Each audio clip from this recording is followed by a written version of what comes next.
but you're also establishing the criteria for rejecting and how it functions. Talk about the case debate for a moment. Remember that when you're weighing the case debate, your idea is to lock the judge into a role. You're not just supposed to win a particular argument and say, I won, it's dropped, game over. You want to establish it in some sort of policymaker framework. You want to say, I win the turn, that's why it matters. The weight is against them now. You want to win the absolute PMN so that you diffuse weight that they have winning. Or, if you want, you can put them in some sort of stock issues imperative. You want to establish rules again. You want to say why they matter to the debate. You want to invoke a social contract. Now, when you're framing a case debate in this way, you're doing the same thing as weighing risks of impacts, essentially. Remember, you're talking about why the magnitude of that point matters to everything. Now, with the case debate, remember that you have multiple positions to revert to. But no matter what, if you're running the case debate and doing the press, you're trying to win this argument. Your 0 NC. Extend status quo. Do it. Talk about intrinsicness of the status quo to offset harms. Why we can't just engage in risk analysis for why an affirmative wins the try or die. But most importantly, you want to talk about burdens of proof and presumptions being negative. And that gets us to how we access judge intervention. Remember how Cress said that presumption is no longer negative, it's affirmative? He's exactly right. Every affirmative rebuttal says, we must try to do my case or we'll die. It doesn't cost you anything. Or at very least, you trigger a disad in the pursuit of saving the entire world. You're going to diffuse that by saying that you have to actually utter the phrase that presumption is negative. The 2AR needs to be reminded how the game is being played, and the judge does too. You have to prove that, say, a hypothesis is being tested with the resolution. That's why presumption is negative. It's not a matter of us dreaming up scenarios and hoping for the best.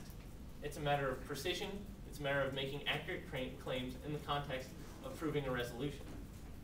If you frame it in that sort of way, presumption is negative. And everything that they say, try or die, try or die, try or die, that's just a way around playing the game of proving a resolution true. Another way of accessing intervention is by insisting on a 2NR. The way you insist on a 2NR is by saying things like, put a star on your flow, put a box at the top of your flow. When you do that, it puts a primacy of your points so that when the 2AR is all done, the first thing the judge will do is they'll look to their flow and see a star. Or they'll see the box of 3 reasons that you put at the top of the flow, and they'll say, oh, were those answered? You always have the last word if you insist on starring or boxing in that sort of way. My warning to you is don't overdo it. If you start having them put unicorns and rainbows on every other page, the judges get annoyed, and all of your points look like they're incredibly watered down. A way not to have the judge intervene against you is by avoiding some pet peeves. One big pet peeve is insisting that the judge read a card after the round that doesn't exist or is very crappy. Judges will punish you for that, and it makes them want to sift through all of your cards at that point. So if they granted some sort of uniqueness card that wasn't very good on a disad that you ran, suddenly they're reading that, and they're doing work against you. So make sure that you don't do anything to provoke judge intervention that way. But you want to make sure that you don't allow for judge intervention on their part by also uttering the phrase, look for the drops, I don't see any ink on my flow in relation to this. If you do that, if you remind the judge of the ink, then they're a lot less likely to do the work for affirmatives. Remember when affirmatives in the 2AR are telling stories and they're pulling through stories just like you should be doing? Remember how it lets them pull out all kinds of grand arguments that aren't explicitly written on the flow and give answers? Well, if you spike out them from looking at ink that's not there, it's going to work for you in this case. And hopefully, in their 3 minutes, they're not going to have the time to remind the judge not to do the same for your NR. All right. So with the turn disads, we talked about the ways of how you get out of particular parts, of how you can deconstruct your entire disad by pulling through a non-unique story, let's say. On T the RVI, my strategy to you would be to only dignify that answer with as much force as they gave it in the first place. If their RVI is a 1-sentence blip, don't be scared, don't overcover it. You shouldn't give a 1-sentence blip, but if you give 3 credible arguments, that's 3 sentences, then you can cover it and get rid of it and not focus on it. Because the minute you focus on it, the judge will be compelled to have that sheet in front of them for at least 30 seconds when they're doing the reason for decision. If you put the 3 arguments that sound good, then the judge can say, all right, I'm done with this. And then that's one less sheet. Now the case press can function for you a lot if you want to end out winning here. Most likely, or no, most definitely, their link turns are going to involve some form of them winning case.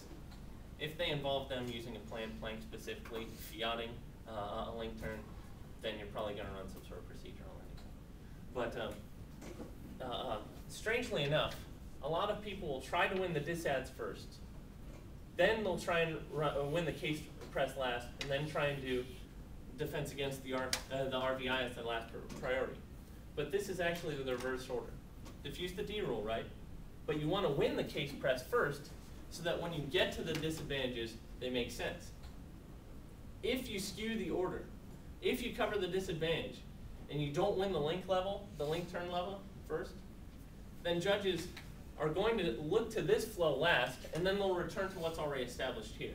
They don't look at the turns in the context of a one case in this instance. So let's talk about what the round looks like after this. 3 turn disads can turn into, don't forget one of them was crappy, one that is completely dissolved. The other 2 turns should be won right here on the case press. You might have 2 very tangible disadvantage positions to go for. Don't forget on the kicking and lagging strategies that you're always supposed to extend uniqueness and impact stories as lagging weights anyway. You should always win those.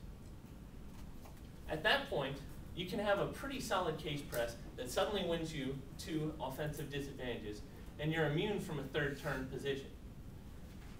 If you're winning that, you're looking good.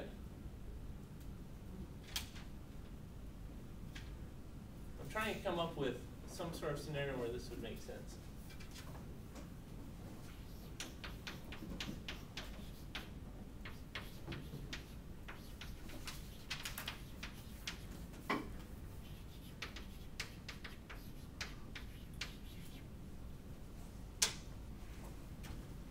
If you did that sort of thing, if the 3 turn disads were China politics and Cuban politics, and case only accesses all the turns by case increasing soft power, it all seems to make sense once you suddenly start telling the story of all of it.